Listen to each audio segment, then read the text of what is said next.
Good morning and welcome to Ed's World, where it's always morning, even in the afternoon. I am your host, Jay Edgar, and it is my distinct honor to welcome back to Ed's World Chris Locs from Locs Takes. Welcome back. Hey, what's going on, man? How are you? I'm doing great. How was your week? My week was all right. I started doing the show daily this week, so it was kind of kicking my ass a little bit, but Yeah, you know, I'm trucking, doing some streaming, doing some shows, doing some day jobs, so I'm alive. yeah, I saw you doing the daily shows here. I started seeing it show up because I told you I was going to subscribe the last time you were on your show, and I Yeah, realized I forgot. yeah. So I No just worries. picked it back up this week, and yeah, I noticed that there was a new episode every single day this week. Yeah. I'm trying to do the daily thing. I think I'm going to long term make it a Monday through Saturday, and then just give myself a Sunday to like stream and do other stuff. Well, yeah, we can't all be Stephen Ignoramus. That guy is a machine. Yeah. But speaking of your show, before we got started here, I do want to just talk a little bit about something that you brought up earlier Oh on yeah. in the week. We were talking about this off mic because you had mentioned the fact that Kentucky was planning on or discussing whether or not to overturn a law in which people on the sex offender list are not allowed to talk or speak in a library. And you had mentioned that there shouldn't be any situation there. And I think I came up with one. Oh yeah. What's that? And it is a stretch of one. I think that some of this should go by case basis because, if it's a guy who turned 18 when he was a senior in high school and he was still going out with a 15-year-old, I think that guy should maybe get a pass because he was technically doing something wrong, but Yeah. I don't think Kentucky. I think Kentucky might be one of those states where they have a low age of consent, though. oh, that's true. So I mean, in that case, like, yeah, I mean, obviously it's situational. I think that, the main thing I was bringing up on the show is like, I mean, to be honest, I'm not surprised that guys who dress up in drag could possibly be sex offenders. Yeah, And I don't absolutely. really understand the point of having a drag queen talk to your kids about like LGBT stuff. Like, I really don't. I don't understand the point of it. I feel like drag queens are supposed to be adult entertainment, right? Absolutely. So I feel like putting that in the eyes of kids, like there just seems to be no point to Yeah. me. It just seems, I don't know, it seems nonsensical, even without the sex offender part.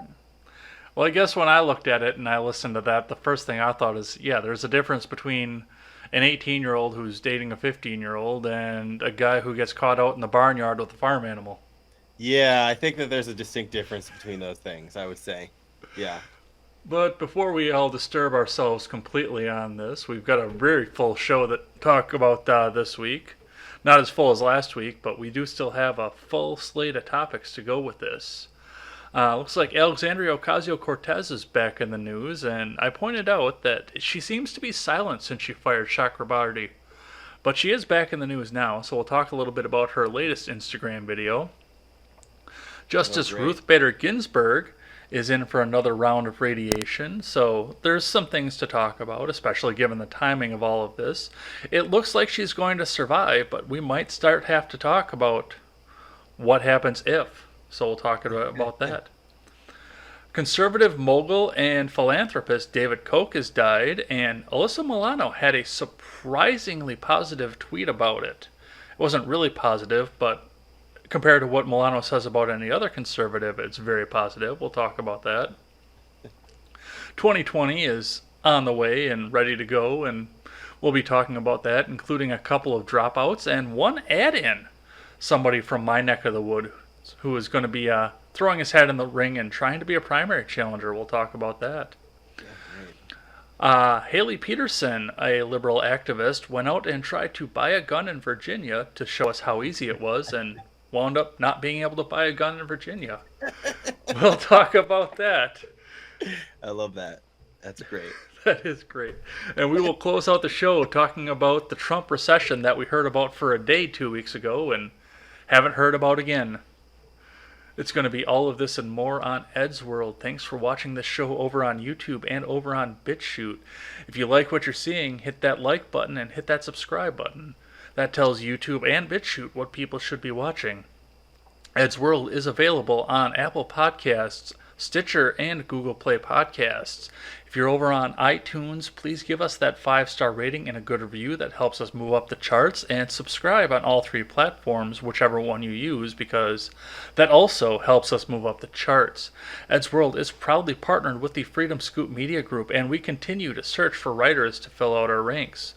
If you are interested in writing or know somebody that is, please send me that email at edsblogtwitter@gmail.com. We will get you or the person you are recommending a sample article and see what we can do to get that person published. After the lengthy introduction, it is always time to talk about the most important part of Ed's World. So, Chris, you've been on the show before, but we've got some new listeners since then. So tell the audience a little bit about yourself.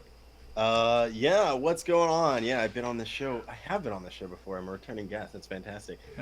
Chris Locs, aka Mr. Behavior. I've recently adopted the moniker Hotep Khan, also on Twitter. I love that, by the way. I like to, align myself with the Hotep Nation a little bit. I like that philosophy. So, Mr. Behavior, aka Chris Locs. I do my own podcast. I play music. I'm kind of like been in this media space for a little while, but I also do that day job thing out here in California. And that's pretty much me. I'm a simple guy, man.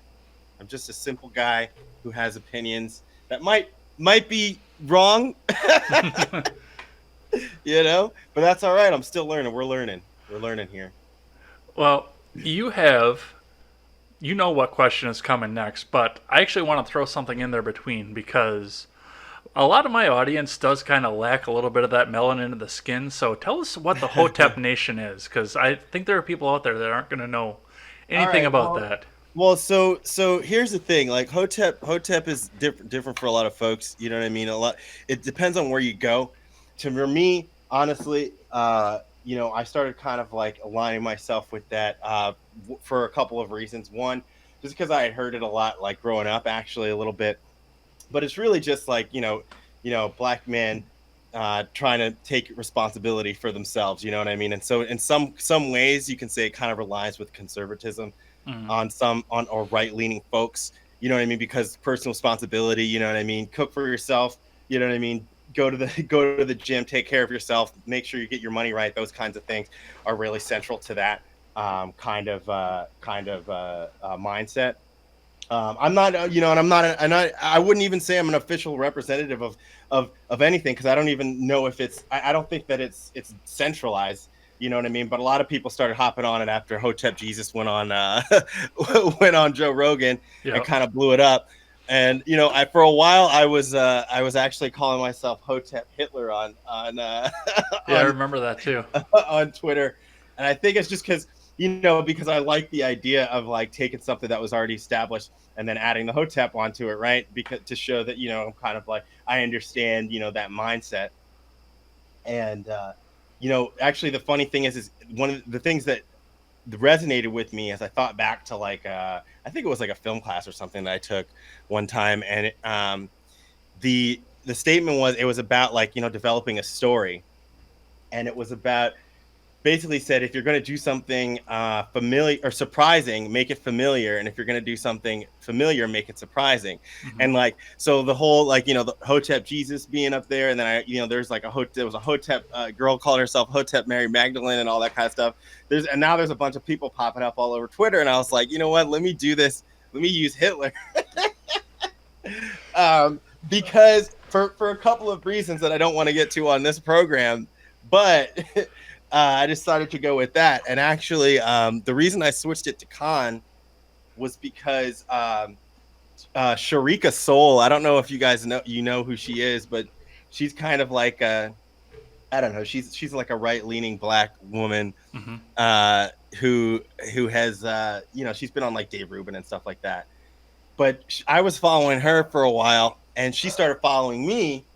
And at some point, I think she retweeted something I tweeted, and then took it back because I had Hitler in my name, and then messaged me and was like, "Yo," he said, "Yo, you can't use Hitler in your name because a lot of my audience is like Jewish or something like that." and they'll Ooh. like get upset. She's like, a lot of conservatives are Jewish, they're gonna get upset. And I was like, look, I don't have any problems with Jewish people, I just think it's funny.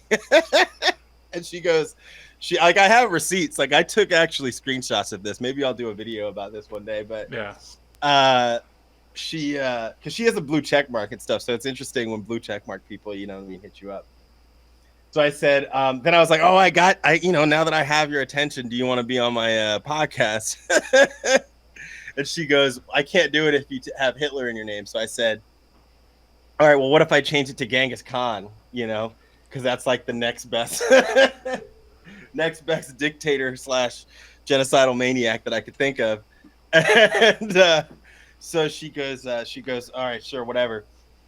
I changed it to Genghis Khan. I thought I was too long, and then I started using Khan because, you know, there's the. I mean, I really like Genghis Khan just in general as a figure, because the way he conquered was unifying, and this is kind of like rolls it back to like why I'm interested in Hotep Nation and all that kind of stuff. It is what he did was he unified a bunch of disparate tribes into nations, and then fucked everybody else up with those nations, right? So that's a really cool. I mean, I think that's. I mean, the guy was a genius. And Khan is a military general, so I was like, that's dope. Also, there's there's the Mortal Kombat part of it. You know, you got Shao Kahn, you got Kotal Khan, and my I'm a gamer, so that's like part of my personality. So I thought it actually works pretty well. That's a lengthy explanation for what Hotep is, but in general, yeah, you know, to really, it's, you know, it's just being personal responsibility, you know what I mean? And if you go a lot of places, like if you go to the root.com, they'll say that that Hotep is about replacing white male patriarchy with black male patriarchy. And you know, honestly, I don't have a problem with patriarchy. I think that it's actually kind of important. So you know what? I'm gonna agree with the root on that one thing. But they'll frame it in a negative way. You know what I'm saying? Well, we got that lengthy explanation here, but I do also want to ask the other questions. How did you get into podcasting and doing your alternative media? Oh yeah, so that's a story. So I mean, I was doing podcasts for a company out here in California for a little while, and I got into producing audio content and things like that. And after I worked there, I fell into this, this tech world, and I kind of stopped doing it. But I realized, excuse me, after I started, making a little bit more money, and being able to, accrue gear for myself, I was like, you know what, why can't I just do this on my own? And so, I got a couple things together, and I started doing it. I had a podcast a long time ago, I think it's a couple years ago, called I think it was called It's My Turn to Talk or something, and I was a lot more left leaning at that point too. So it's funny, I did like a couple episodes that if you go back, like you probably wouldn't even recognize me at all. But so what really happened was after doing that, I started kind of, I guess I got red pilled or whatever you want to call it. Mm-hmm. By, I think it was Steven Crowder or something. I started watching a Steven Crowder video, and I didn't realize that he was even supposed to be conservative. I just thought he was funny. Right. And I started like watching his show, and I realized, wait a second, this guy's supposed to be a conservative. These are the people that I was told are humorless and racist and all this kind of stuff.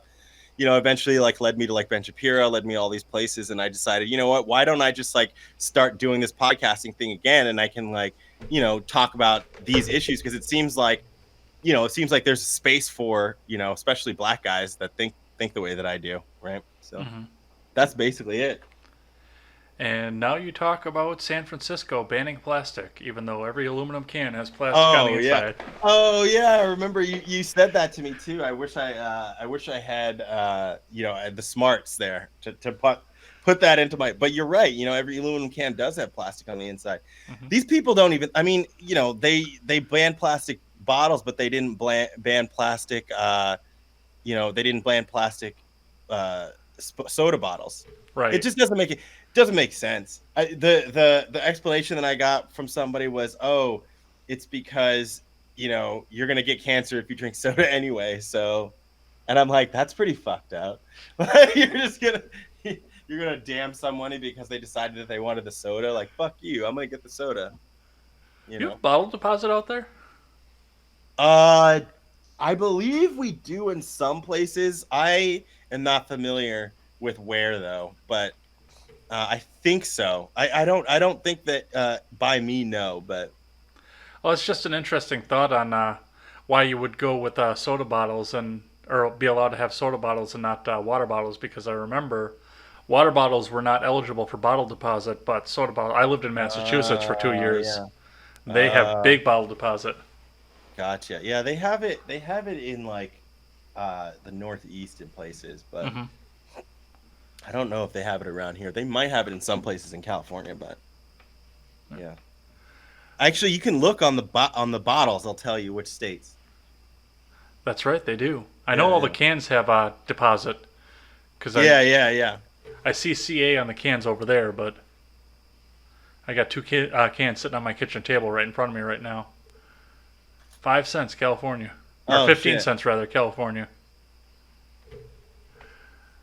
All right. Well, with that introduction there, I think it's time to go in and talk about somebody else that makes us laugh all the time. Alexandria Ocasio Cortez has been very silent, and Michael Knowles was talking about this on his show that it really started when she fired Chakrabarti, which may go back into the fact that Chakrabarti made her what she was, and now that he's not there, nobody cares anymore. But she decided her silence had gone on long enough, and she put a video to Instagram where she was driving through the desert. Legitimate. I watched the video just saying, "Oh, look at all these votes out here. This is an inefficient way to pick a president. Look at all these votes." And she just got hammered for that from every which direction. So, Wait, so I missed this video, man. I missed this. I didn't actually say this in the intro. I'm woefully unprepared for this episode. I'm just gonna comment on the shit that you tell me is going on yeah, in the news. it didn't show her face on there. It was just she was driving through the desert. I think someone else was driving her because it looked like it was coming from the passenger side, and Uh-huh. cell phone camera pointed out the window. Oh, look at all these votes out here. Oh my god. Well, I think Alexandria Ocasio-Cortez is really good at one thing, which is being extremely dramatic about things that don't require it. You know what Yes, I mean? absolutely. And it really like, oh man, people respond to that like crazy. Hmm.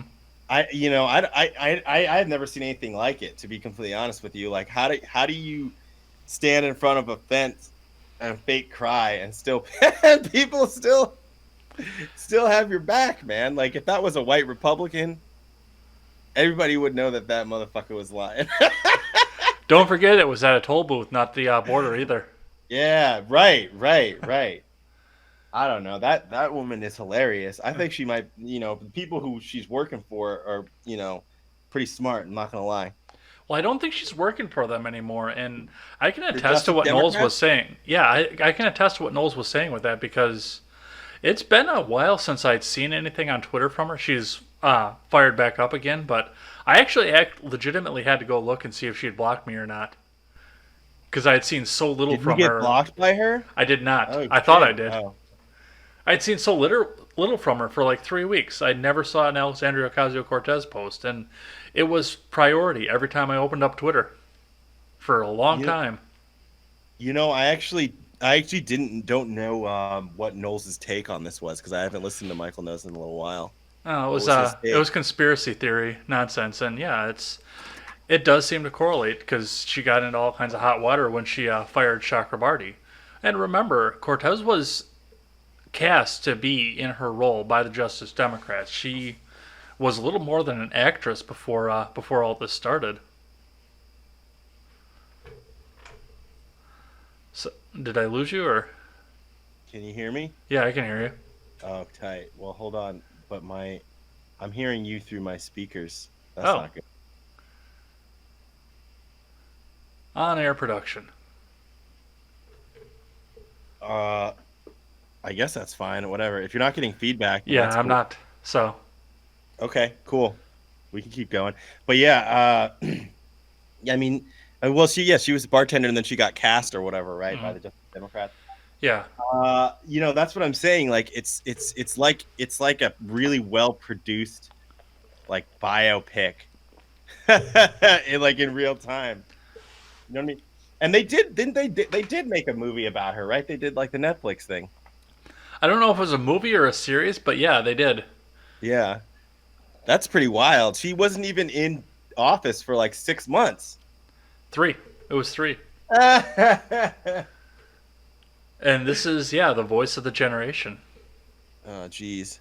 Actually, I do think it's kind of smart that Trump and even like maybe the media is like doing this on purpose to like screw themselves over or something. Hmm. Making her the face of the party is probably pretty smart because the more people know about her, like the less likely they are to like her. To be honest, even Yeah. like Democrats, dude, middle of the road Democrats are like, "What? This woman is crazy, dude. Like, what is she talking about?"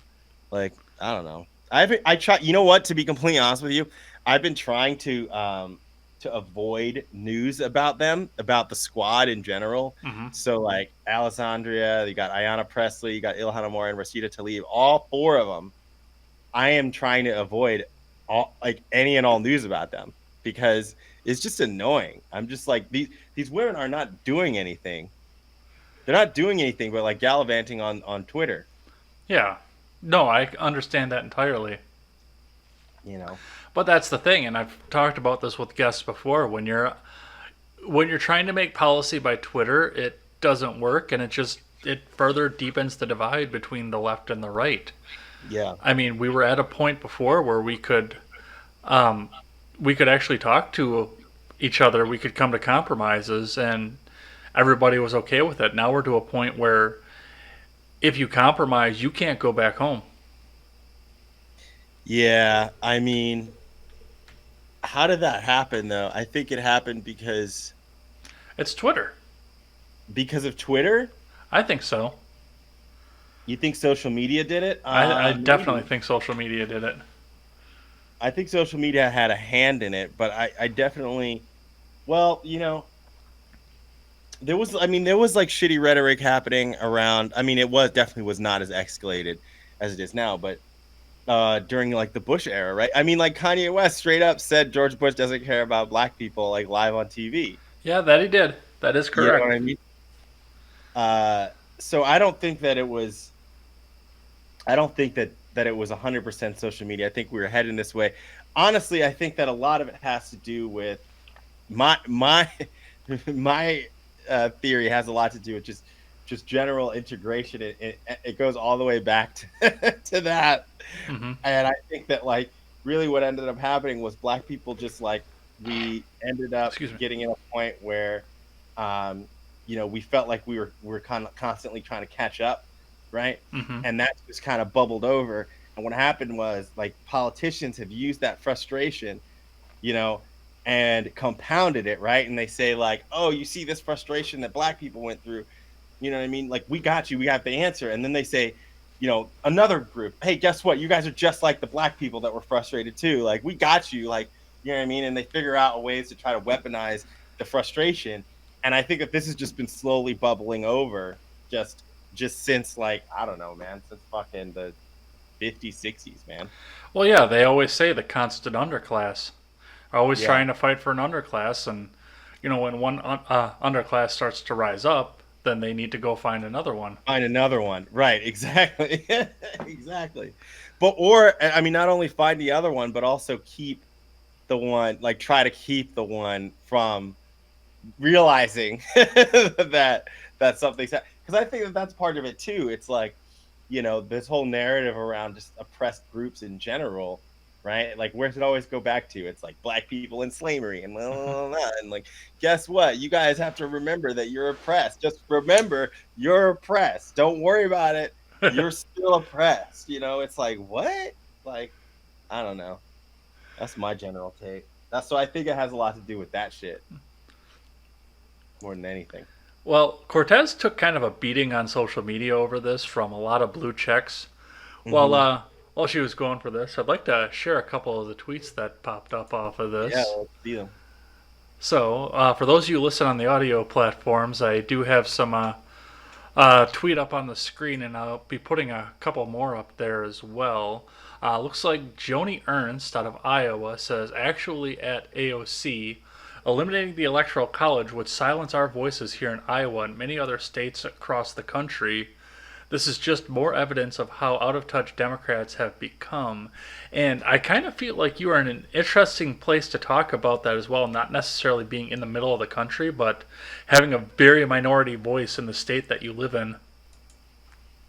Well, what do you mean, like, being a right leaner in California? Yeah, exactly. I mean, it doesn't even necessarily mean like so.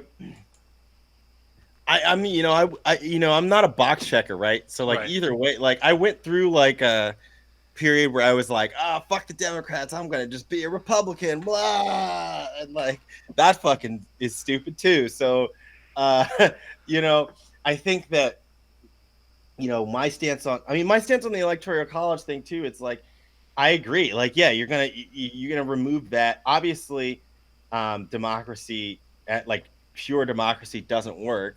What ends up happening is the people who live in the most densely populated areas are gonna end up screwing up, like choosing everything, and that doesn't really make sense. For even if you think about, even if you're somebody who wants Democrats right to always win, you can still recognize that that doesn't work that doesn't work as a system. Majority rule needs checks and balances, very obviously, and based on the geography of the country, Mm-hmm. most people are going to decide to live on the coasts, and those people are going to end up being fucking thinking one way because God knows, uh, maybe it's the water or the drugs or something. Uh, but anyway, people who decide to live in certain places are going to generally adopt similar ideas. I mean, when I first moved out here, I was totally all about it, man. I was like, I had like drank the Cali Kool-Aid.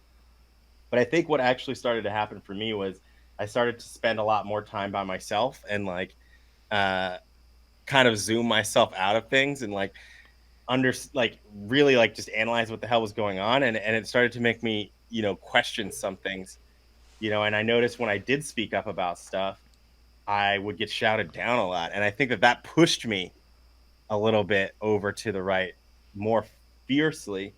And to be honest, in terms of being a minority, I don't think that minority in terms of like, my political leaning, Mm-hmm. I don't think that I think that there's a silent populace in California that just like, because like right here in San Francisco and in LA and stuff, right? They're gonna be loud that like, oh yeah, we're all liberal and stuff, and we love all the liberal stuff, and even like you go on you go on dating apps and girls are saying things like, I don't you can't date me if you even thought about voting for Trump or like things like Oh, that. yeah. And so that exists, but there's a swath of California where there's people who actually are a little bit more either moderate or middle or right leaning, and they just don't really speak up as much, to be honest with you. And I think a lot of them maybe also don't like Trump right now too, but Yeah. that doesn't mean that they're not gonna, you know what I mean, Well, disagree with some of the liberal nonsense, and especially disagree with destroying the electoral college. and I understand that too. Like you had said, dating apps. When I was dating, still, it was the same thing. Being as close to Madison as I am, Yeah, Madison is probably just as left leaning as California is, but yeah. just in a more concentrated area. Yeah. I mean, I think the thing about it is too is it's like I think most women in general are gonna say that just to they want to be caring and they want to be empathetic, and that kind of being liberal, quote unquote, or progressive, or saying that you are kind of like really automatically gives you that stamp in terms of the societal appeal. So I think that that's going to happen a lot, regardless of like where you're at, if you're like dating young women, Mm-hmm. just in general. But yeah, I mean, it happens where it's like I don't even. especially out here, even if you thought about it, like I was like, damn, for real. Yeah. Somebody actually on Twitter told me, like, was yelling at me because I said, oh God, I can't remember what we were arguing about. Oh, they said that Trump was a dictator or something, and I was like, that's dumb. Like, come on, man. Like, Well, Taylor and Swift just came out and said that same thing. Taylor Swift, Yeah, that oh, happened she's last week. dumb. She's really starting to piss me off. I used to think that she was super cute, and like now she's just fucking trying to be in Hollywood. Trying to be in Hollywood. That's the only way that she's like what Kid Rock said is correct, which was she's just trying to be a Democrat because she knows it's going to make. She's not going to be able to be in movies if she doesn't say that she's that. You Yeah. know, she might could do something completely different when she gets to the voting booth. You know what I'm saying? Yeah. But she's crazy, man. I mean, these Hollywood people are crazy. That's all You I'm would know saying. better than the rest of us. Yeah. Well, Huckabee took a swing at Cortez as well. Oh yeah. I've got that tweet sitting up here. The great sage AOC apparently didn't take civics, so she wants to get rid of the Electoral College. The college we need to close is the one that gave her a degree. She won't watch this, but Oh hope you damn. will. Electoral College is good for Dems and GOP. Which it was. I mean, Obama won the Electoral College twice. Clinton Right. won it Exactly. twice. Right. Exactly. It's funny because whenever the rules work for Democrats, they want to keep them, but whenever they don't work, they want to change them. Yeah, absolutely. It's And I just did kind like of the shot about the only college that needs to close is the one that gave her a degree, which was Didn't she go to Boston Emerson? College. No, Boston. Boston College. That's Yeah. it. That's a Did pretty she get prestigious school, too. Didn't she get a degree in economics from there? Didn't she have like a minor in economics or something? Major in economics. Major. Yep. Wow. She's making me want to run for Congress. I could run for Congress. If she could run for Congress, you know what? I'm going to run for whatever congressional district we're in right now next time. Oh, that's going to be Yeah. fun. You wanna Locs run my- versus Swalwell. You got to run my campaign? You are the second person that's asked me to do that. You really? Yeah. Yeah, because the owner of Freedom Scoop asked me to do it because he was doing a state campaign. I don't know if he's going to or not, but he asked me to be his media director. Yo, I'm saying, man, I need a media director too, man. I'm trying to beat Swalwell. That guy's got to go. For real. Yeah. What is wrong with that dude? Oh Lord. Nuclear radiation poisoning. Seriously. I've got one more tweet of somebody that was taking aim at AOC during this whole thing. Elizabeth Harrington, which I'm not exactly sure who she is, but Fox News felt her important enough to put in this article, says Ocasio-Cortez and many 2020 Dem candidates think it's a scam to allow anybody but coastal elites to have a say in our elections. I mean, that's basically what people are saying when they want to get rid of the electoral college. That's what I was saying. It's like you just want everybody who lives on the coast to have the only say in everything. Yeah. Like, you guys not understand how, like, that democracy is majority. I mean, they do understand that. Mm-hmm. They do. But they don't care. They don't care that it makes no sense. They don't care that our founding fathers, like, figured that shit out, like, 200 years in advance.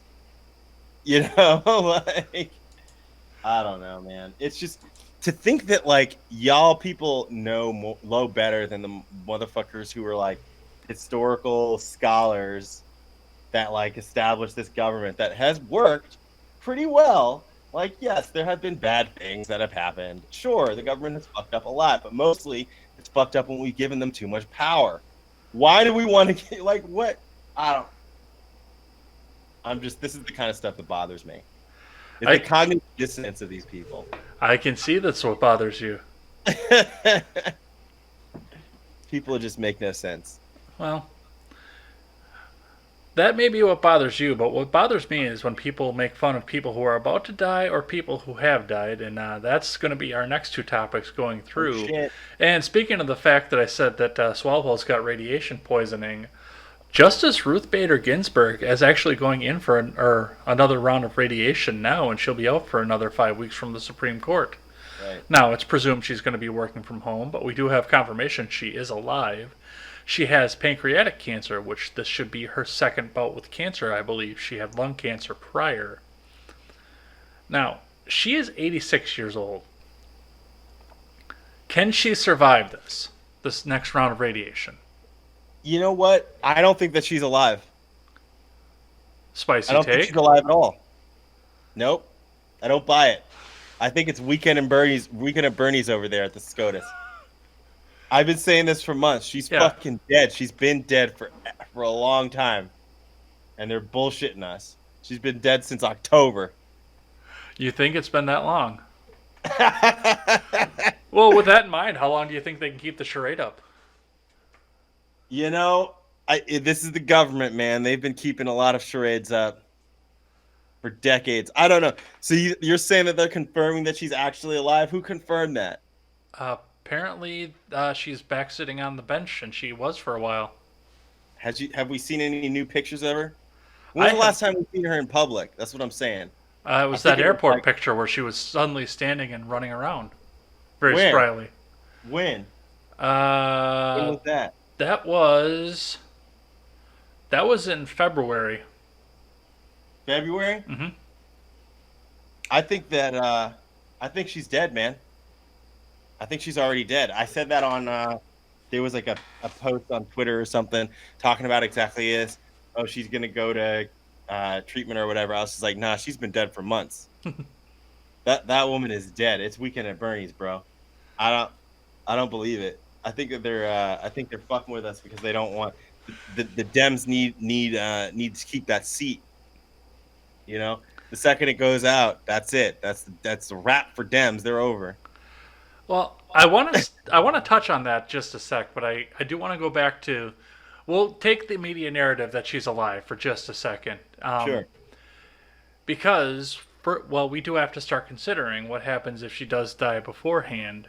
One of the things that we have going on here, and this was mentioned on several shows earlier, was the fact that both Bush and Obama waited to seat a new Supreme Court justice until after the election.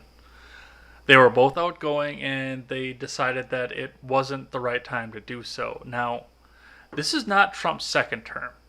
This is his first term. And we are still all the way back in 2019. We still have over a year until we have the election. And then there's still the 3 months after that before he's actually on his way out the door. So what do we do if Ginsburg croaks? Let's say the narrative is the true narrative and she's still alive. What do we do if she keels over from the radiation right now? Or what do we do if she retires before we get into that deadline where we're like almost to the end of the election? Because I think it's too early to invoke the rule that Bush and Obama had. So you're saying. I mean, it sounds like the option is just get another fucking conservative leading judge in there. Right, but now do we hold Trump to the standard of he has to wait till after the election? Wait till after the election? Yeah, this early. I mean, I don't see why not. Okay. You know, I mean, the only risk would be like if he doesn't win, but it looks like the Dems are putting up Biden, so I mean, he's probably fine. Right. Biden, who doesn't even know that he's in New Hampshire. That was great. I don't have that in the notes to talk about in 2020, but I feel like we have to talk about that when we get over to 2020. Yeah. So I think that I don't really see why not. Why you wouldn't just do it the same way. I don't have a problem with that. Although I'm sure the GOP will. They're going to be like, yo, no, let's get this motherfucker in here. Mm-hmm. Oh, absolutely. Right, which I get because they're trying to swing the pendulum back the other way for 80 years. So I get it. And like I say, right now, if something were to happen, we're early enough that I don't think we're really into full election season. I know that we already have people dropping out from the presidential race and we've already had debates, but I don't really consider us to be in election season yet. Mm-hmm. But that brings up the other interesting point of what do we do if, for some reason, let's say Ginsburg retires or dies in September now. Not this coming one, but the one after, like right before the election. Think about the situations that we were in. When Bush was on his way out of office, there was no way he was going to get somebody confirmed through the Senate because he had a Democrat Senate. Mm-hmm. When Barack had Scalia, not, yeah, Scalia. Why am I getting my justices confused? When Barack had Scalia go through and pass away when he was closing out, it was the same thing. There was no way that he was going to get a justice confirmed Yeah. because he had a Republican Congress that was holding him, or not a Congress, but a Senate that was holding him up. Donald Trump has a Republican Congress, or a Senate rather, sitting in front of him, and he can squeak any justice that he wants through. So, do we hold him to the I mean, they standard, probably or do do, that. what's that? They would probably do that, though. I mean, is there like I mean, There's an unwritten rule, and that's what they're you're citing is the right. fact that Bush and Obama both let Right. their choice go until after the election, Right. even though there was no way that they were going to have it happen. So, do we hold I him to the mean, rule, or do we? they're gonna say he's got to go with he's got to do what Obama and Bush did, Right. and then they're gonna if they don't try to do that, then there's gonna be the media firestorm around that. CNN's gonna have a field day with that. Oh, Trump bludgeons through a conservative justice in an direct attack on Roe v. Wade. Well, and I think that too. The timing of Kennedy, I don't think was a coincidence. Mm-hmm. I think Kennedy retired under duress from the Democrat Party so that the Senate Democrats would have something to run on for the midterm. Mm-hmm. Because they were trying to do the same thing. They were trying to say, oh, you can't do that this close to an election. Well, why not? Yeah. But that was a campaign stop for them. I mean, I think all of that is ridiculous. I think that like once the seats open, just put another butt in that seat, especially if it's from a dead person. I'm telling you, man, she's dead. She's already dead. You think she's already dead? Yep, 100%. I'm with Alex Jones. I got the tinfoil hat on right now with Alex Jones. I don't know. I think there are way too many loose-lipped people in the government that I don't think you'd be able to hide that for long. Somebody wants to get his story on Entertainment Tonight. Does that still run? I don't even know. I don't even know. Well, going from one side of the political aisle over onto the other, we do have a prominent figure on the right that has passed away, and officially has passed away. That's the narrative. This isn't something we're trying to hide. Philanthropist exactly. David Koch, who is known for his support for Americans for Prosperity and being the boogeyman for every leftist conspiracy theory out there, has passed away. He passed away from cancer. He passed away of natural causes, and I wish the best for his family. But a lot of the people on Twitter do not, and we've had a lot of very angry things that have been said about him, both to people that are in support of letting him be peaceful and rest in peace, and people who are against him as well. How much have you seen on Twitter on this so far? I've seen a lot actually. I have a friend who like retweeted like the NPR headline or something and said like "rest in piss" or something. I was like, I mean, look, I know that these guys were totally the boogeyman or whatever, but Yeah. I think it was like Liz Wheeler put up like a post and it said like David Koch was fucking pro-abortion and pro same-sex marriage and like pro like gave a bunch of money to like cancer research and stuff like that, and like Yeah. but everybody thinks that he's evil because he was a Republican who wanted small government. Ooh. Well, Like, Koch was a big part of the beginning of the libertarian movement. yeah, exactly. Just Exactly. do what it is that you want and leave the government out of it. He was a Right. big proponent of that. Right, but that's evil according to the left. Yeah, that is evil.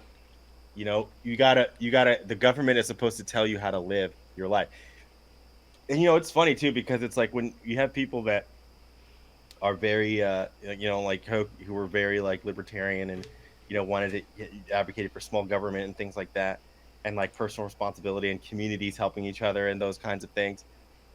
when you spell it out like that, it becomes very difficult to be like, how are you angry at this guy? Like, because he gave money to Republicans? He also gave money to Democrats, didn't he? Like, Yes. And yeah, right at the end of his life, he was aligned with George Soros. right. So I don't really understand like what I mean, it's just a narrative kind of thing, man. It's Yeah. just they just kind of twist it however they want to, and just because somebody happens to, I mean, we're in this age where if somebody disagrees with you politically, then they're evil, and it's really sad. But what are you gonna do? What are you Well, gonna do? the thing about it too is interesting for me is I don't know how it is in the rest of the country. I had never heard the name Koch until Scott Walker won the governorship here in Wisconsin. I had never heard those names before. Oh, okay. Now, apparently they were still big players and everything before that, but that was the big thing that the unions were trying to tell us is that David and Charlie owned Scott Walker, and that's the Mm, reason that he did Act 10.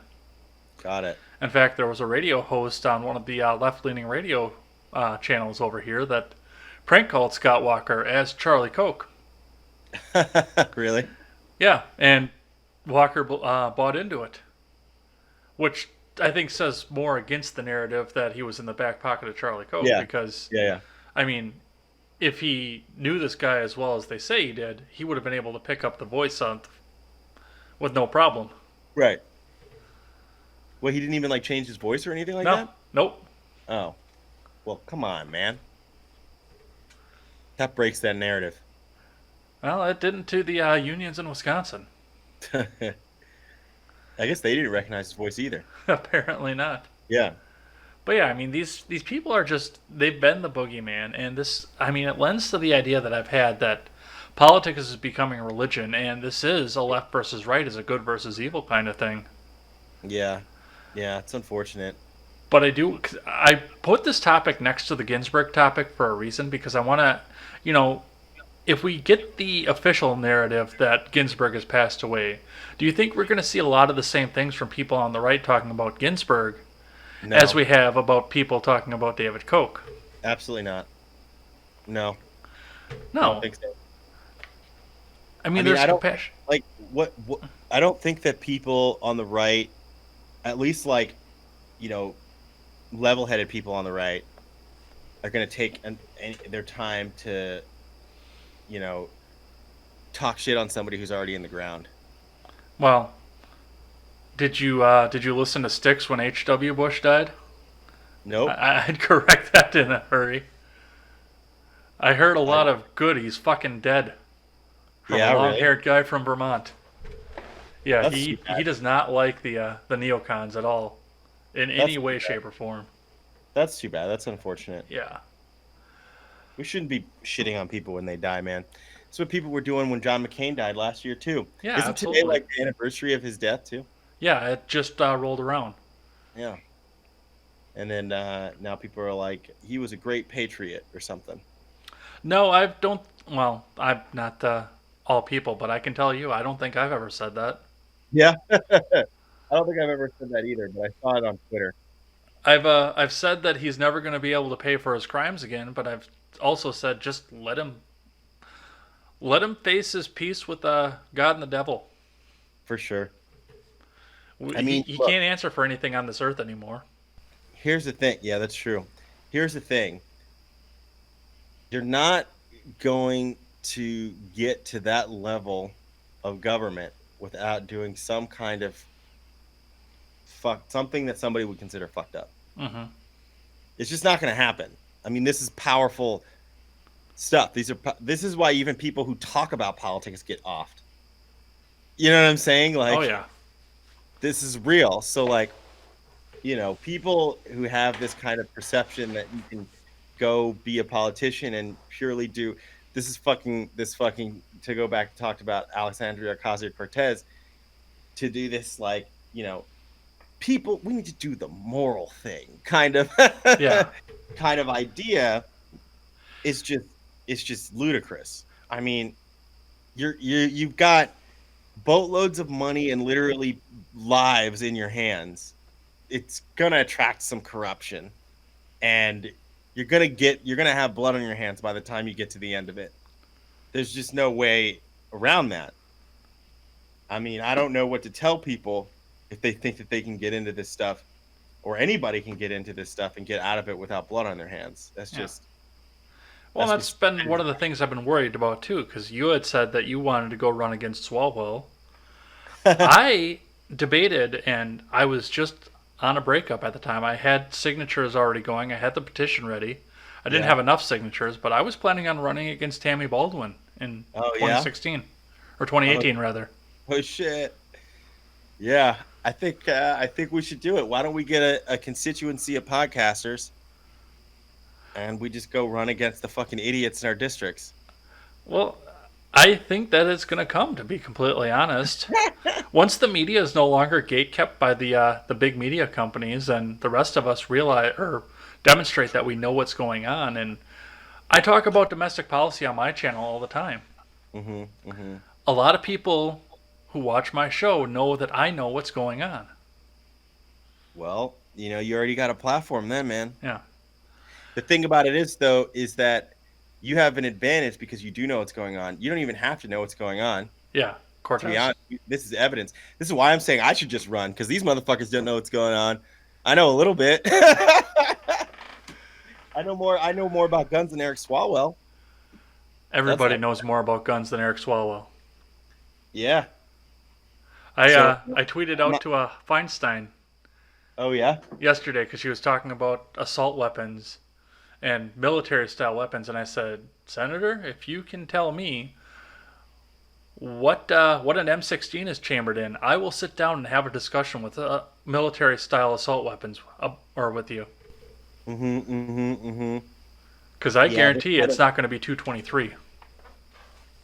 The rhetoric that they have around this stuff. Hold on, let me close this door. All right.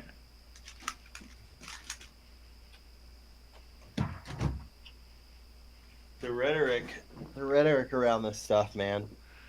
It's like these assault weapons, military style weapons. Can one of these people tell me what an assault weapon is, please? I was just listening to somebody. Somebody actually did give the definition of what an assault weapon was. It had something to do with an intermediate clip because it was something from World War II that it had to be. They had to have an extra leg up while they were doing that. I'm going to look that up once we're off mic again because I'm curious to what that was. But yes, there is actually a definition of an assault weapon, and it usually involves selective fire, which means you can do a stream of bullets, a 3-round burst, or semi-auto. You get to change like how you're firing, how rapid you're firing. Mm-hmm. That's fine. Whatever. The AR-15 doesn't have that. I don't think AKs have that either. Military grade AKs do. Okay. Kalashnikov, definitely has a select fire, but the civilian grade ones do not. It's removed. So we can't even get them. No, we already can't get them. You have to get a special tax stamp, and it's like $27,000 per gun. Yeah, these people don't know what the hell they're talking about. At least they're off the semi-automatic thing. Oh, it'll be back. Before we move out of David Koch, I do want to put up the tweet of the year from a very surprising celebrity. For those of you listening back on the audio platform, I'll read it for you. Alyssa Milano. Celebrating a man's death while fighting to abolish the death penalty is a bad look for Democrats/humans.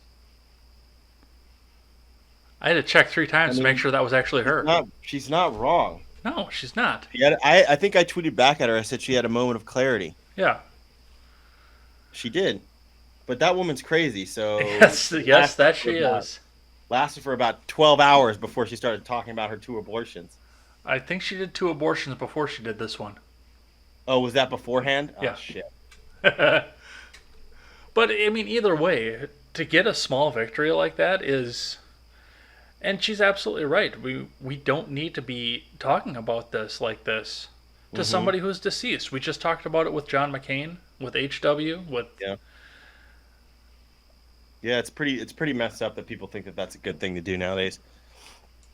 I mean, All we can do is be better. Don't talk shit on people who are dead. Talk shit on people who are alive and can defend themselves. Mm-hmm. You know, talk shit on me if you want to. I say a lot of dumb things. Well, and like I said with McCain, once you're in the ground, you can't be held to account for what you did in this life anymore. You can be, but it's useless. So yeah, I don't feel the need to chase down a narrative against somebody who's already passed. Let him live, let him rest in peace, and move on to the next person. And we are going to move on as well to 2020 watch. Did I have 3 questions when you were on here last? If I didn't, I will now. Did I lose you? 1, 2? Oh, sorry, I was muted somehow. Sorry. Oh, My bad. I lost you there for a second. So we've got some motion in 2020, including we have some motion on the right side of the aisle again to talk about. So let's first talk about the thinning of the field. Now we've got 2 major dropouts that have happened in this week, including one person we all had to look up because we didn't know who he was. Washington Governor Jay Inslee has officially dropped out of the race. Now Inslee quoted himself as saying that he got in to fight the climate change and he's going to get out because he doesn't see a way forward, but he is still going to push the narrative and fight the climate change. So, Godspeed, Jay Inslee. Dude, you know what's funny? So it's talking about dating apps. Mm-hmm. I saw one time on a dating app. It was like Hinge or something, and the girl said like ideal first date. And it said you and me in a voting booth and Jay Inslee is there. And I was like, what? You get that on the West Coast? Yes. Nobody in here knows who he is. Except for the weird guy in glasses that was on the debate stage. Dude. First of all, he was on debates? Both, yeah. Shit. Wow. I totally forgot about that. So he drops out of the race. I think it was Ben Shapiro who was like, he drops out of the race. Jay Inslee drops out of the race, everyone. And in other news, Jay Inslee was also in the race. Yes. Because no one cared. Who was the other guy, Seth Moulton, who dropped out? Yeah, I knew it was an S. I couldn't remember what the first name was, but yes, it was Seth Moulton. Dude, who is that? I don't know. I think he's something about taxes. Fuck. Somebody said something about he was on CNN screaming about taxes or something. A lot of people go on CNN and scream about taxes. But all these people are dropping out of the race who had no idea we're running, and I think that's super hilarious. Mm-hmm. Just in general, because it's like, did you really even need to announce it? Yeah. Like, well, we're 4 down officially, but we also went up 1 when Steyer got in, which I don't even know why he's running. No. No. Who is that again? Who is that? Tom Steyer is a New York socialite who is running on an anti-Trump platform. Oh, the New York guy who hates Trump. Yeah. The other New York guy who hates Trump. Got it. Just a guy from New York who hates Trump. Got it. And has a lot of money. Whatever happened to the Starbucks guy? Yeah, Howard Schultz. I know. What did happen to him, man? I liked him. I was into it. He dropped out. He didn't even go anywhere.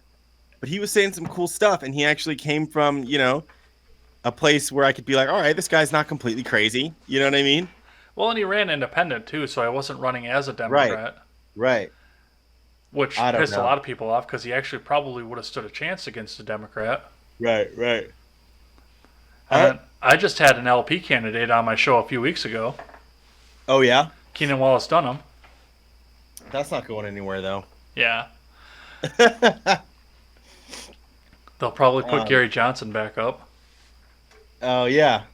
I mean, I don't know. I think that whole thing, the Libertarian Party just exists to just, remind people that they exist every 4 years. Well, It's like, hey, we have a candidate too. the thing Like, about Libertarian Party that I find, and I do kind of align with them. I'm more to the Libertarian side. I'm small L Libertarian, but it just seems antithetical to the office of the presidency to be a Libertarian. I know. Oh, I want to have small And government I or no lost you. government. I lost you for a second. Yeah, I saw you blink there for a second, but We have like hella technical difficulties on this episode. well, the Democrat field has got smaller, but the field Yeah. has gone up one, and I want to talk about this. This is kind of great. I'm not gonna lie. Let's talk about the New York guy who hates Trump. No, Very unique. it's not the New York guy that hates Trump. It's the Chicago guy Okay. that hates Trump. Oh, Chicago guy this time. Chicago representative, or I should say Illinois representative from west suburb Chicago, Mhm. Joe Walsh announced on Saturday Oh, right. that he is going to officially run for president, citing the fact that we can't let a loudmouth and a bully be the president. You're all the way over there. You weren't here when he was in Chicago. The last time I talked or I saw a post from Walsh, I said pot kettle, man.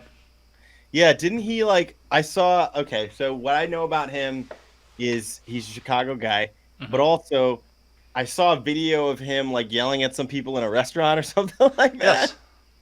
Yes. Like being a bully, you know? I don't really know too much about him. I thought that he was the guy from Cops for a second. I thought he was the Eagles guy when he first because he follows me on Twitter. Oh, sick. Yeah, I thought he was the Eagles guy. What's the name of the guy from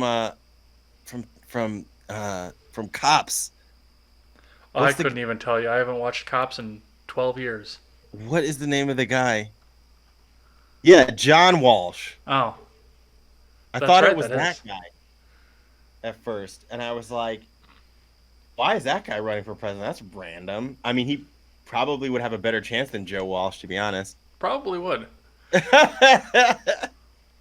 Joe Walsh is a Tea Partier, and he still has a radio show over in Chicago. I've listened to it a couple times. It is about what you would expect, Okay. but it's just first off, the RNC and Ronna McDaniel, who is the chair of the RNC, have tied themselves to Trump, which means the Trump campaign is tied to the RNC. Mm-hmm. How Walsh is going to run as a Republican, I have no idea. He would have to run as an independent, given that, because the Republican National Committee is not going to give him any resources. But one of the great things that I keep seeing about this, because I paged through, I did some research on this, and just about every third comment on anything that Walsh has posted in the last 24 hours has been, pay your child support, Joe. Wait, what? He has got like millions of dollars in back child support. Whoa, really? Yeah. Oh, shit. So that's not going to look good. No, that's not. That's not going to look good. He's going to get roasted. Like, that guy should step away from the presidential campaign with that kind of history. That guy should step away from his microphone. Probably. I can't believe it. I can't believe Illinois is letting him out like that, because they're pretty stringent about that. Oh man. Well, isn't he like? Where does he come from? Does he have like, family ties? From what I was reading about him, he was born in North Barrington, Illinois, which is west suburbs, just outside of the district that he represented when he was in Congress. Mm-hmm. He went to school in Iowa, and then he went and did his master's at somewhere in Chicago. Okay. And then just stayed there. And then, just stayed. Well, he's from Chicago area, essentially. Stayed back there, I guess. Stayed back there. Yeah, I mean, I don't know. He's not John Walsh, so I don't care. It is going to be interesting. I do want to get up and I want to see him debate. I don't like the idea of anybody running unopposed. I do think that people need to be held accountable. And while I think it's going to be entertaining to see him get raked over the coals against Trump, I don't think he's the guy to hold Trump accountable. You think so? I don't think he is. Oh, you don't think he is? I don't think Yeah, he's no, the guy to definitely hold him not. accountable. Definitely not. I'd like to Definitely see a not. strong Republican primary of Trump. I don't necessarily want to see a strong Republican win against Trump, but I want to see Yeah, him yeah. primary him. I want to see the debates, and I want to make sure that there's policy prescription going into the election, I agree. Yeah, yeah, yeah. not just creepy Joe. Creepy Joe Biden. Yeah. Sleepy Joe, I thought he was calling him Oh yeah, too. that's right, Sleepy Joe. Creepy Joe make more sense. Yeah. Uh, Another story here that I want to touch on here. This is something I heard on Tim Pool's broadcast. Looks like Tulsi Gabbard's fans are trying to get a rule change to get Tulsi into the next debate because you have to have, I believe, 2 sanctioned polls by the DNC, or 4 sanctioned polls rather, but what is it? Yeah, it's 4 sanctioned polls by the DNC that have you at 2% as the rules for the next time around, and she only has 2. Yet there's also evidence out there that shows that she has 26 different polls at 2%, just not the ones that the DNC deems acceptable. So they want to see. So they have to be like within like a certain parameters that the DNC sets for themselves or something like that. Well, as we know from the superdelegate system, the DNC is going to change the rules to get whatever they want out of there, Yeah, and to right. make sure that someone like Tulsi Gabbard doesn't get to the end. But Right, right. her fans right now are out there begging the DNC to change the rules because they do want to see her get in, and I want to see her get in. I'm not going to lie. I mean, I think it would be interesting. I don't know if it would matter that much, but you know, I think it would be interesting to see her kind of like go toe to toe.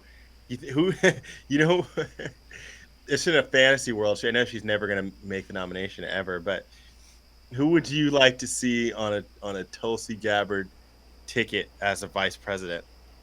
Yang. Joe Walsh? Yeah, Joe Walsh.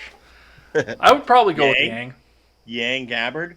Yeah, Gabbard Yang? Gabbard Yang. Yeah, Gabbard Yang 2020? yeah. That would be fucking crazy. I don't even like what's her don't people not like her because of weren't they saying that she's like not really she's like kind of like a fake she's a fake anti-war person or something?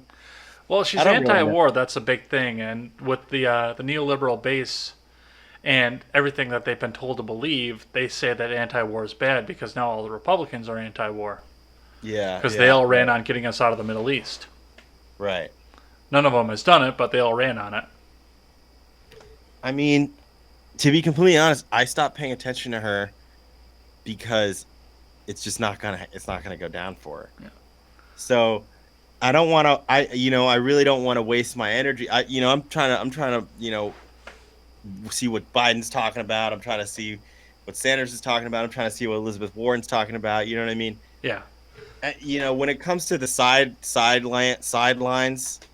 it's just kind of like it's unfortunate, but there's really no point in even like looking. That's why it's like, oh, Jay Inslee drops out. Oh, okay. Like, was he running really? Like, you know, I'm just not. I'm not really. I don't really care that much. It's like Tulsi Gabbard, great. Like, you know what I mean? You got to where you were.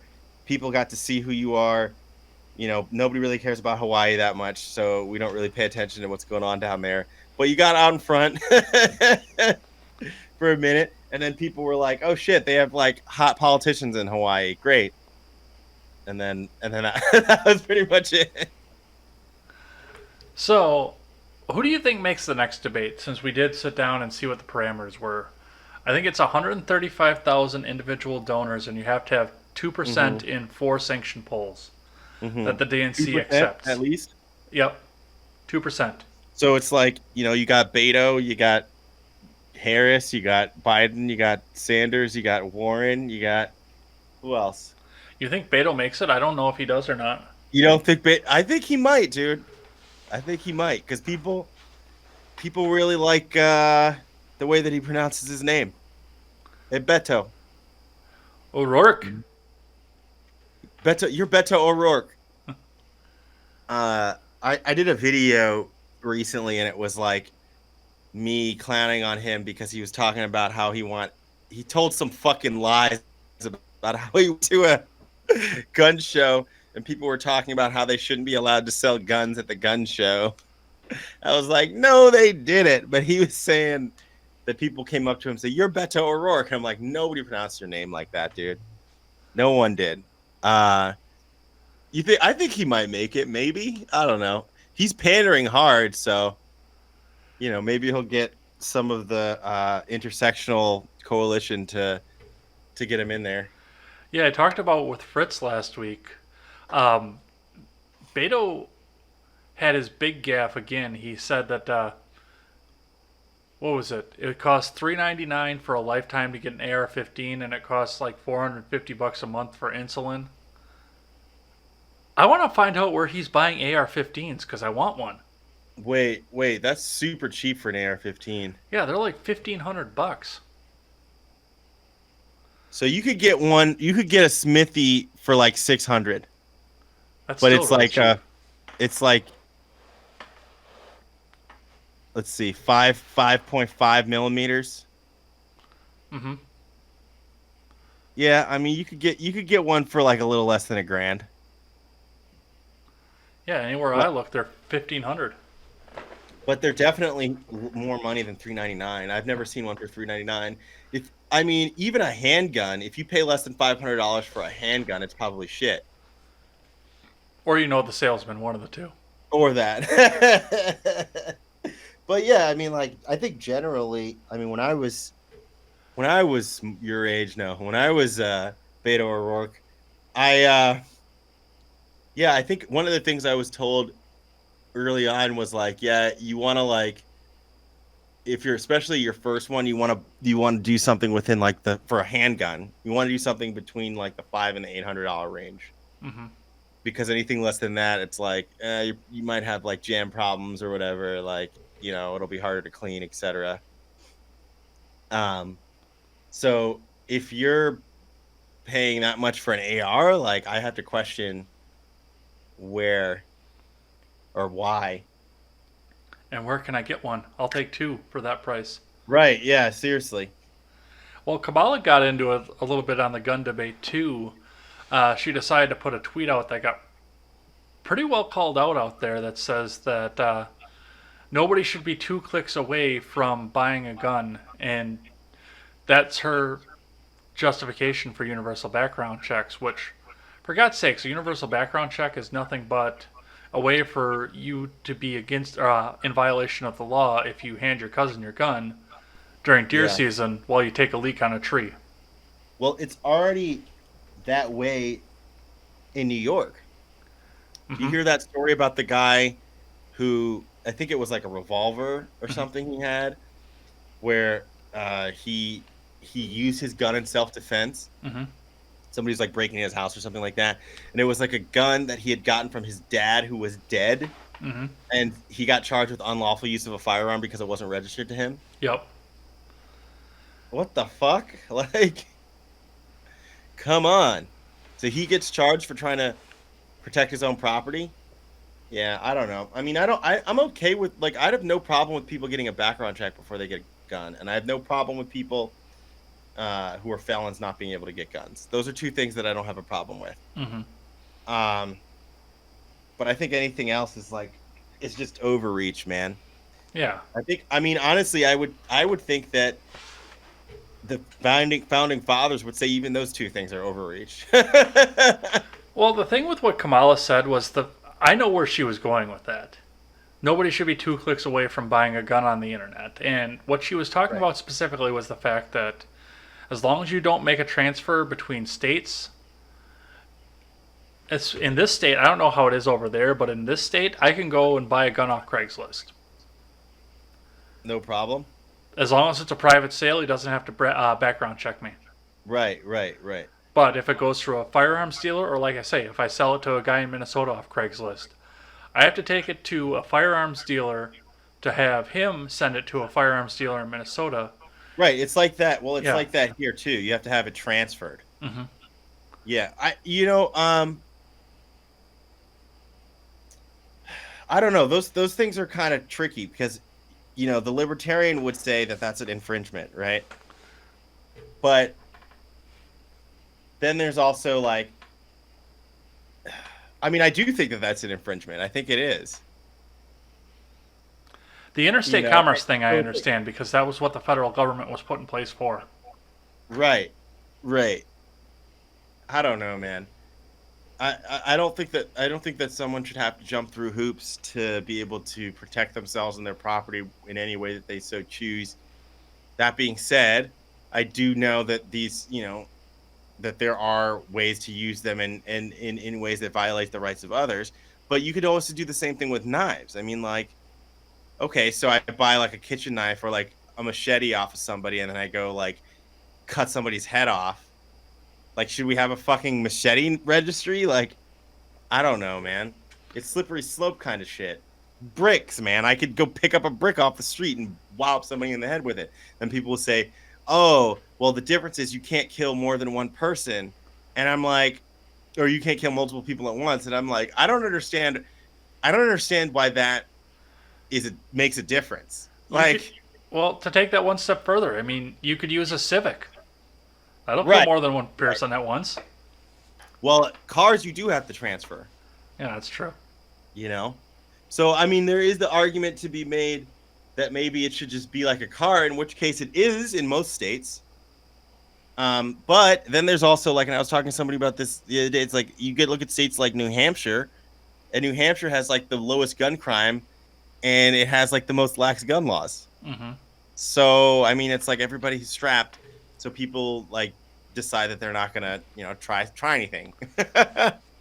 um, this shit's complicated. But that being said, like, anything that I would say, to be completely honest with you, I think that most gun laws are infringements. That being said, I don't have a problem with felons, violent felons specifically, not being able to have guns. Well, And I know that that's a contradiction, but we're going to delve into this a little bit more in the next topic here, but I do want to yeah. get your take on three questions that I always ask all of my guests before we jump into that topic here.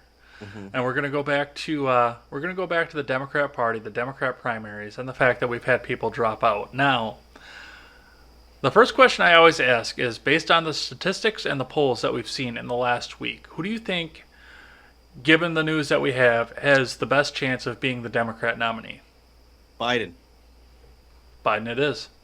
And that's been a safe bet for a long time. Yeah. Sometimes we hear Warren because I think that's who they're trying to coronate, but right now, with the facts in front of us, I think it's going to be Biden. Hmm. So now Trump strokes out on the campaign trail somewhere. Pence can't launch an effective campaign, and you have to have a Democrat from the current field of 23 people. Which Democrat do you want to see be the president if you have to choose the lesser of 23 Biden. evils? Biden? Yeah.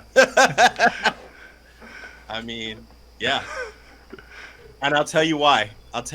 I'm listening. The video of Biden being asked how many genders there are by that reporter girl, Hmm. and she goes, how many genders are there? And she goes, he goes, there's at least three. You could see him like thinking about what the PC answers, like, what's the script that I was told? I have to recall it. And so he said, there's at least three. And then the girl goes, okay, what are they? And Biden just goes, don't play with me, kid. He's like, that was fucking hilarious, man. So just on the strength of that, he like grabbed her. He's like, yo, I was the first one of these motherfuckers to come out for gay marriage. All right. Don't play with me right now. I was like, damn, Biden's not playing. He's not playing at all. That I, he I, is not. I loved that. I loved that. Now, the So, last question that I have is this is just for pure entertainment value, not what you want to see out of a politician and not what the statistics say. okay. Which of the 23 candidates do you want to see debating Trump as the nominee? Just Elizabeth for Warren. laughs. Elizabeth Warren? Yeah, absolutely. I Because I get want that a lot. to go crazy. I get You that a know, lot. I just want to see that them go back, and I want to see Trump go wrong, wrong. You know, I wanted to start talking. I wanted to start talking about the pay gap, and then Trump goes wrong, wrong, wrong. That would be hilarious. I just think in a few weeks when we have this conversation, we might be saying, who do you want to see run against Walsh? Oh, Jesus Christ. Joe, not John. I want to see Joe versus John. That would be a good one. Yeah. All right. Since we talked about guns, and this is perfect to go back into, Haley Peterson with Business Insider, I believe, went down to Virginia to try and show the narrative that it is very easy for you to buy a gun, that it's easier to buy a gun than it is to buy cold medicine, as David Koch likes to say. That fucking dummy. So she attempted to go out and do just that. First, she called around to Walmarts until she finally found one that sold guns, which she couldn't find a Walmart that sold guns anyway. It took her 2 days, I think, to go out and find guns. 2 days, Find wow. one. So, after she found one, she went in to go and buy one, only to find out that there was not an authorized seller in the store for the first 3 times that she went in to go buy one. Because in Virginia, in Walmart, you have to have an authorized firearms dealer working in order to buy a firearm there. Then, and this was the best part, it turns out that she had just recently moved. She hadn't changed the address for her driver's license Oh, yeah. or her mailing address. Well, she had changed her mailing address, but she hadn't changed it on her driver's license. Mm-hmm. And she failed the background check. Yep. So she could not buy a gun to do so. That'll do it. That'll do it here too. You got to have your license has to have your current address on it. Yeah, same here. Yeah. That's a federal thing. Yep. Yep. So See, and it this is in why fact, people are ridiculous. yeah, it is in fact not easier to buy a gun than it is to make plans with your friends. This is See, this is like this is ridiculous. I mean, there are states where you can walk in to a store and walk out with a gun, right? Virginia is obviously not one of them. California is not one of them. But I think it's hilarious when people try to do this kind of stuff, and then they see how difficult it actually is already. It's like I think somebody said this is actually one of the reasons why I went and got one too, because I wanted to see how it works. You know what I mean? Because people are always talking about, oh, you can just go walk in and walk out, firearms, boom, boom, boom. We're ratchet and we're loose with firearms over here in the United States. It's actually not like that in a lot of states. In most states, if you go to a dealer, you get background checked, even if it comes back that same day. Mm-hmm. You know? Yeah, here you can get background checked and it comes back the same day. As long as it's a long gun, if Right. I remember correctly, as long as it's a long gun, you can go into a gun store and walk out with a gun the same day. Now, a handgun has a 3-day waiting period. Right. So the waiting period over here is 10 days. And now it's 10 days for bullets as of July 1st. Yeah. Oh, Jesus. So when I went and I purchased mine, I actually got like a whole ammo case because I was like, I'm not coming back here. Fuck that. So I'm set for the year, presuming that I go shooting a lot. I was going to say, how big was that ammo case? It's like about like that big. You see that? It's like that. Well, that's big. a slow weekend here. Yeah. Yeah, I don't know. I got like a couple hundred rounds, but That's a Saturday for me. yeah. Well, so like if I go to the year. range or whatever, I could like blow a couple of them. But they just make it difficult to do anything out here. But anyway, it's funny because I always tell people, I'm like, yo, you know what? If you think it's so fucking easy, why don't you just go get one? Go get one and see. Yeah, absolutely. You know? Because it's not as easy as people make it. I mean, in Nevada, I guess you can go in and you can go out and get walk in and walk out. I don't know. Private sales, though, the thing is that people always talk about the private sale thing with because you were talking about that earlier, like you can just buy one off Craigslist. Yeah. How are we supposed to regulate that? The government can't regulate that any more than they can regulate selling Pokemon cards to one another. You know? Well, presumably they regulate that by if you do get caught with a weapon, you're going to prison. Which that I can understand. And there are states out there that do have mandatory background check no matter what. So yeah, if you go out and buy something off Craigslist, you have it, and you didn't do the background check, yeah, you're going to prison, and it's a pretty stiff fine if you do violate that. But Yeah, but so that would be presuming that like there was some unlawful use, or does that even that? I guess I presume that would pertain to like if it was defensive use too, right? So defensive, it's like, unlawful, or just found carrying it. well, so in most states, don't in most states where the most states you have like well, you'll have either concealed carry or they'll just be a straight open carry state where you can Yeah, just carry wherever. yeah, that Um, we're a straight open carry state. yeah, yeah. So here you have to get like a concealed carry license. You can't open carry anywhere unless you're like a officer Yeah, or something. yeah, But we can open carry, but concealed carry requires a license. yeah, yeah, same. Yeah, yeah, yeah.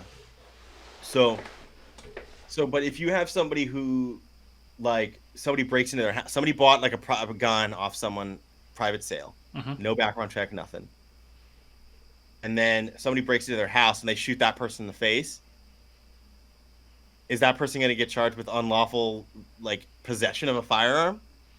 Well, it'll depend on what the state and what the situation was. Yeah. Like, if somebody trespasses on my property and tries to attack me, and I have a firearm that I purchased off my friend without going through the transfer, then I get in trouble? What the fuck is that? No way, dude. That's California state law. Bullshit. It's bullshit. Laws suck. All laws are infringements. Well, you chose to live there. That's true. I did. I could move. We'll Maybe I welcome you. will eventually. We'll welcome you. Yeah. I'll smuggle you into Wisconsin. That sounds cool. Sounds cold though. It is. I'm Yeah. looking forward to it. All right. Last topic I want to get to tonight before we take off here is the Trump recession. Now, I talked about this a little bit before. I talked about it a lot on Twitter, but 2 weeks ago there was a market correction and the Dow dropped 600 points in a day. This was on a Wednesday because I saw it before I left. I was actually going to my mom and dad's house for the week on that Wednesday for the rest of the week. And by the time I got there, they were watching the evening news, and all of the evening newscasters were talking about it in a panic. For one day, the market dropped, and then it came back up the next day. And I said, that morning, I said, this is one day. Talk to me about this in 2 weeks if this continues on the trend. But the market came back the next day. However, the news media has not stopped talking about the fact that we are going to be looking at a recession in 2020 to 2021. Statistically, we're due for it, but I don't see it as happening because of the Reagan boom that we had and the fact that we do have the ability to keep a boom in this country. But Mhm. there are other people out there that are going to talk about this and make it into a self-fulfilling prophecy. Perhaps by scaring the people who have the money in the market into selling off, and thus causing and artificially manufacturing a recession. What have you seen on this so far? I have seen zero. I told you I'm underprepared for this. Actually, I heard the Dow dropped 600 points. I know that people always are kind of talking about Trump recession all the time, Mm-hmm. but I also know that like wasn't it like the last time we had a recession was like 2009 or something like that, Oh wait, 2008, yeah, 2009 yeah. something. So we're kind of like overdue for one Mm-hmm. also. So I don't everything that I've heard about like it being related to Donald Trump in my mind is dumb because I think that we're just ebbing and flowing like usual, and it's been about 10 years, so we're just waiting. Really, I think a lot of people are just kind of bracing themselves. But that's it, man. I am under served in terms of the the recession talk. I kind of block it out because I like funnier stories about leftists not being able to buy guns. Well, speaking of leftists and funny stories about this, one of the things that I keep hearing recurring when I talk about this topic is the Bill Maher line Oh, that okay. he hopes that we go into a recession because that's going to be the only way that we Right. get rid of the orange man. Right. And I've been hearing more and more celebrities and news people say that as well. If we get the recession, then we get rid of the orange man, so bring on the recession. But I mean, what does that do to everybody else's retirement? What does that do to those of us who are trying to go out and buy a house right now? Yeah. So that's selfish shit. Hmm. from Hollywood elites, as usual, who Yeah. don't give a crap about you, who don't give a crap about the people who afford them the ability to have jobs where they sit around and talk shit at night. Um, yeah, I mean, like, that's pretty fucked up to say, because to be honest, the people that are going to get screwed the most is not him, right? If there's a recession, Hmm. it's going to be the people who watch his show, right? It's going to be me and you, right? Um, so fuck that. That's really I think that's terrible. I don't like the idea of I did hear that like there's some celebrities trying to push this idea that they were gonna have a recession. They were like hoping for it because it's gonna screw over Trump. Imagine being so evil that you don't care about anything else. Like, isn't this is kind of like a supervillain kind of thing, right? You're so simply you're focused so singularly on your nemesis, on your supposed nemesis, that you don't care who gets destroyed in your path, right? That is the textbook definition of a supervillain. That's like the Joker's backstory. Right. Exactly. That's exactly what I was thinking in my head. This is like the Joker. So Bill Maher is the Joker. You heard it here first on Ed's World. Stay tuned for more exclusives. I don't know if we're going to have this recession that we're due for. Not when we're due for it. Yeah. Why not? Because everything is plunking along and we're still in this situation where we have all of these unfilled jobs. So I mean if people start Yeah. losing their jobs and companies start going under, there are more jobs to help support this right now. Yeah. And I don't well, let me take that back for just a second here because I do think that there is something that may cause to push us into the recession, but I don't think it's going to be employment. One of the biggest problems I've had, I was just talking to Mackenzie from Mac and Liberty about this as well. She just bought a house. I'm working on fixing credit right now so I can buy a house because I had a little bit of upset in the last downturn. Mm-hmm. And I'm getting to the point where I'm going to be on top of it here. But right now, I can't go out and buy a house. And a lot of people our age can't. A lot of millennials can't go out and buy a house. They don't have the credit or they're sitting and drowning in student loan debt and they don't have the ability to do so. What's going to happen when some of the baby boomers start dying off and there's nobody to buy the houses, or they try to sell and there's Yeah. nobody to buy the Yeah. houses? Yeah. That housing market is going to crash, and I think that's going to be what takes down the recession. But I don't think we're going to see it It's going to be by about 10 years. 2021. It's going to be about 10 years. Yeah, Yeah. I agree. I think that makes sense. Yeah. I think Totally. we're going to miss the next recession, but For we'll sure. be on the schedule for the next one. Yeah, for sure. Well, that's all I have. But I do have one more question for you, as I always do here.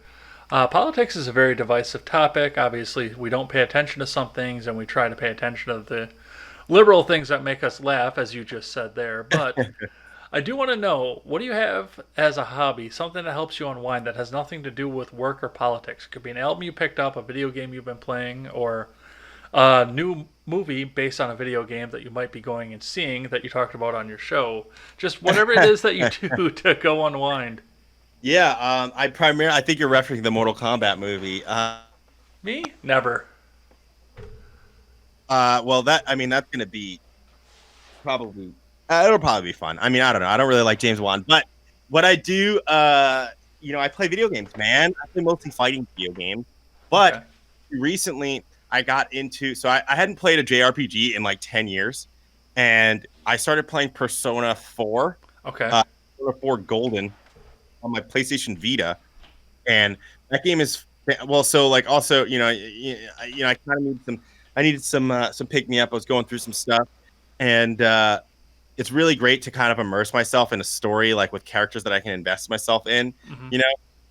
So Persona 4 is fantastic, but what's even better is there is the Arc System Works created a fighting game in the Persona 4 universe Oh, called wow. Arena, and there was a sequel called Persona 4 Arena Ultimax that I have on my PS3, and it's so awesome, especially coming from a state where I'm still playing Persona 4 and I love the characters, but it feels like a direct extension to Persona 4. Like the music is the same, the characters are there that I love, and and it's a fighting game, which is my favorite genre. So I've been playing Persona 4 Arena Ultimax a lot, and I actually I was streaming it a little bit earlier today. I'll probably stream it after I got to record my own podcast for tomorrow after this, and then I'll probably stream it a little bit more. But I'll be streaming that for a little while, playing that game, and I mean, mostly video games, and then comics. I got some new comics today. I got part 2 of Batman: The Last Night on Earth, which is just a little synopsis. Batman's walking around with the Joker's dismembered head as his partner. Yeah, in the desert. It's weird. So yeah, comics, games. I also make music. I make music occasionally here and there. And I just released some new stuff. Actually, my band, Vinyl Spectrum, just released a song with Little B. I don't know if you know who that is. I don't. Little B, the bass god, but he's kind of popular out here. So that was a big deal for us. And yeah, those are I do a lot of things that have nothing to do with politics. To be honest, I'm getting further away from the hard politics, even on my show, and I'm just mostly going into like social commentary. But I'll poke in here and there when I have an opinion. Well, that is interesting. I just picked up a JRPG myself not that long What are you ago. playing? I went back to the classics. I finally got my PS2 to work on my widescreen TV, and I started up Kingdom Hearts. Oh, nice. Because Okay. I got an hour into it the first time I tried to play it. Got it. Okay, so I've only ever beaten the second Kingdom Hearts. I actually don't like the first one at all. I think it's crap. Don't But tell I me think, that. I'm like an hour into it again. but so a lot of people love it. The reason I don't like it though is because I don't like Sora as like a kid. Like when he grows up a little bit in Kingdom Hearts 2, I think he's less annoying. Ah. And so I actually did beat the crap out of Kingdom Hearts 2. I have Kingdom Hearts 3, but I haven't beaten it. It wasn't that great in my opinion. Well, I want to take some time and thank the audience for listening to us and helping us break down everything. If you want to continue the conversation with me, you can find me on Twitter. That is at EdsBlog Twitter with a 1 in place of the I. You can also find me on Gab, Minds, my brand new Facebook fan page, and various other social media platforms you will find linked down in the description below. And if you want to finish up the conversation with Chris over here, Chris, tell us where they can find you. Yeah, you can find me in a lot of places. So I got my Twitter, which is at real Mr. Behavior, real MR Behavior, and I pop up. My display name is Hotep Khan, as I mentioned earlier. So don't get confused; it is the same person. I just have a lot of AKAs, man. I got a lot of names. It's just something that I've always had. I actually have like 4 names on my license, and people always look and they're like, "Wow, you have a lot of names." I've always been a person with a lot of names. So, yeah, you can find me on Twitter at Real Mr. Behavior. Locs Takes is my podcast, so you can find that on SoundCloud. It's soundcloud.com/Locs, LOCS, and AND, GO, GO, LOCS, AND, GO. And then on Facebook, it's facebook.com/Locs Takes, LOCSTAKES. And that's where I post tasty memes, and I also post the episodes of the show every time I come out with one, which will be pretty much every day except for Sundays going forward. What else? Oh yeah, I also have a YouTube channel where I talk about games mostly. That's youtube.com/Locs Takes, LOCSTAKES. And I'm also on Twitch at twitch.tv/Mr. Behavior, and I'm on there quite frequently, being a lonely sad boy. So come say hi to me. I might actually be doing that after the show here. Yeah, this is Sunday night for us right now. The audience isn't going to see this until Tuesday, but oh yeah, I'll definitely plug it in my episode for tomorrow. And this will all be in the description down below as well. And if you're going down to find those links in that description, why don't you go over and hit that like button if you like what you saw, and hit that subscribe button on YouTube and BitChute. That really helps those companies tell everyone else what they should be watching. We are on iTunes, Google Play, and Stitcher. If you like what you hear over there, hit that subscribe button. You can take us on the go anywhere, anytime. And look back through the back catalog. You'll see some bonus content that's only on the audio platforms. And I just got done with the Deplorable Batcave, and looks like we're going to be doing some more of that again. And you'll find all that exclusively on the audio platforms. As I mentioned before, Eddsworld is proudly partnered with the Freedom Scoop Media Group. Go over there and check us out. You see other great podcasts like Stephen Ignoramus's podcast, of which he has many, and the generational gap, which I'll actually get a chance to watch tomorrow for the first time live ever or in quite a while. You'll see those guys, and we are still trying to get some more writers in there and round out our content. If you do feel like you could write for an independent platform, send me that email, edsblogtwitter@gmail.com, and we will see if we can't get you published. As we always say on this show, never take the words of bloggers, podcasters, or journalists as gospel. Find all the facts and draw your own conclusions. Chris, you have last word. Hey, you know what? This is real fun, and I'm excited to be on the next episode because next time I'll come on, I'm actually going to have time to prepare. So, hope I did pretty okay. I hope I represented myself as well as I possibly could. And I know I said dumb stuff, but you know what? We all say dumb stuff sometimes, so don't give me too much shit. It's a dovetail production. We're all allowed to say dumb stuff. Take care, everyone. Peace.